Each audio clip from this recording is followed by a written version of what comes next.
नमस्कार मंडळी, मी गायत्री स्वामी आणि बातमी मागची बातमी या विशेष कार्यक्रमात आपलं स्वागत आहे, जिथे आजच्या 3 महत्वाच्या बातम्या. यात 15 आमदार पाडेल मनोज जरांगेंचा सरकारला इशारा, कॉकरोच जनता पार्टीची नव्या मोहिमेची घोषणा, शिवसेना पक्ष धनुष्यबाण चिन्ह नक्की कोणाचे, आज कोर्टात काय घडले, या बातम्यांच्या मागचं राजकारण, समाजकारण आणि अर्थकारणाचा लेखाजोखा यात मांडलाय. त्यामुळे आता वरवरची बातमी नाही तर बातमी मागची बातमी जाणून घ्या.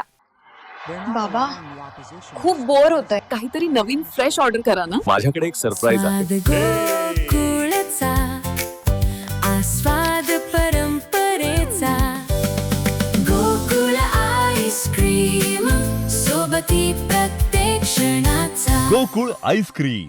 तर बातमी आहे तर 15 आमदार पाडेल मनोज जरांगेंचा सरकारला इशारा. मराठवाड्यात कुणबी जातीचे प्रमाणपत्र असलेल्या 4 मराठा महिला लोकप्रतिनिधींची प्रमाणपत्र जात पडताळणी समितीने रद्द केल्यामुळे मराठा आंदोलक मनोज जरांगे पाटील यांनी मुख्यमंत्री देवेंद्र फडणवीस आणि उपमुख्यमंत्री एकनाथ शिंदे यांच्यावर निशाणा साधला.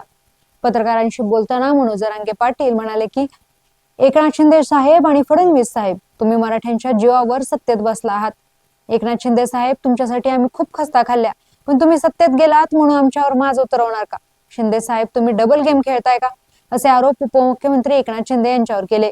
त्यानंतर चंद्रशेखर बावनकुळे यांच्या सांगण्यावरून मराठ्यांचे कुणबी प्रमाणपत्र रद्द करत आहात. बावनकुळे इतके मोठे झालेत का? फडणवीस साहेब, माझ्या अंगावर येऊ नका, नाहीतर लय अवघड करून टाकेन. तुम्हाला बावनकुळे इतके जवळचे असतील तर तुमचे 15-20 आमदार पाडील. सत्ता तुमच्या हातात आहे. निवडून येण्यासाठी तुम्ही खऱ्याचं खोटं, खोट्याचं खरं करणार का, असा सवालही त्यांनी केला.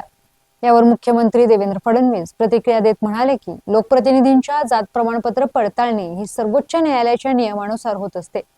यात कोणताही राजकीय हस्तक्षेप नसतो आणि निश्चितपणे सांगतो की कुठलेही मंत्री असे करणार नाहीत. अन्याय झाला असे वाटत असले तरी अपील करू शकता. जात पडताळणी समितीने काढलेल्या त्रुटींची पूर्तता करता येते. बातमी आहे कॉकरोच जनता पार्टीची नव्या मोहिमेची घोषणा.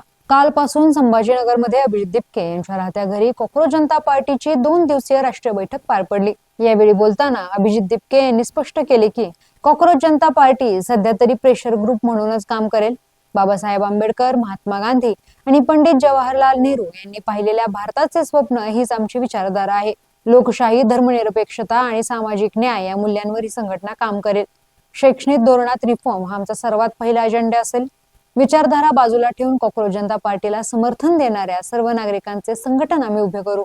कुठली एक व्यक्ती किंवा संस्था देशाचे सगळे प्रॉब्लेम सॉल्व्ह करू शकत नाही आणि अशा प्रकारचे कोणतेही क्लेम आमच्या संघटनेकडून होणार नाहीत. पण आम्ही सर्व स्तरावर काम करू.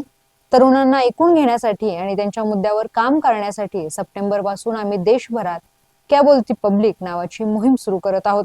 यावेळी कॉकरोच जनता पार्टीचे राष्ट्रीय प्रवक्ते आशुतोष रांकाय यांनी त्यांच्या नॅशनल वर्किंग कमिटीतील प्रमुखांची ओळख करून दिली. तर राष्ट्रीय प्रवक्ते सौरव दास यांनी कॉकरोच जनता पार्टीच्या सभासद नोंदणीची घोषणा केली. सभासद होण्यासाठी कोणतेही शुल्क भरावे लागत नाहीत, याची सर्वांनी दखल घ्यावी असे आवाहन त्यांनी केले. बातमी आहे 40 फुटीर आमदारांच्या अपात्रतेचा मुद्दा आजही निर्णायक. कपिल सिब्बल यांचा सर्वोच्च न्यायालयात युक्तिवाद. गेल्या 4 वर्षापासून मूळ शिवसेना पक्ष आणि चिन्ह कोणाचे यासाठी शिवसेना ठाकरे गट आणि शिवसेना शिंदे गटात न्यायालयीन लढाई सुरू आहे. सर्वोच्च न्यायालयात आज शिवसेना ठाकरे गटाची बाजू मांडताना ज्येष्ठ वकील कपिल सिब्बल यांनी घटनेच्या 10व्या अनुसूचीमध्ये विधिमंडळ आणि राजकीय पक्ष हा वेगळा मानण्यात आला आहे. शिवसेनेतील फूट ही विधिमंडळातील फूट होती, पण ती राजकीय समजण्यात आली आणि निवडणूक आयोगाने चुकीचा निर्णय घेतला. तसेच उद्धव ठाकरे प्रमुख असताना ज्या घटनेच्या आधारे एकनाथ शिंदे आमदार आणि मंत्री झाले, म्हणजे 2018ची घटना, ती घटनाच निवडणूक आयोगाने नाकारली. मात्र आयोगाला तो अधिकार होता का, असा प्रश्न सिब्बल यांनी उपस्थित केला. आणि 2018ची घटना नाकारल्यामुळे 40 फुटीर आमदारांनी पक्षविरोधी कृती करूनही त्यांना अपात्र ठरवलं गेलं नाही. अपात्रतेचा निर्णय होण्यापूर्वीच पक्षाचं चिन्ह काढून घेणं आणि ते शिंदे गटाला देणं हा निवडणूक आयोगाचा निर्णय चुकीचा होता. तसेच 17 फेब्रुवारी 2023 पासून विधिमंडळ पक्षालाच राजकीय पक्ष मानण्याचा निवडणूक आयोगाचा दृष्टिकोन हा असंवैधानिक असल्याचा दावाही केला.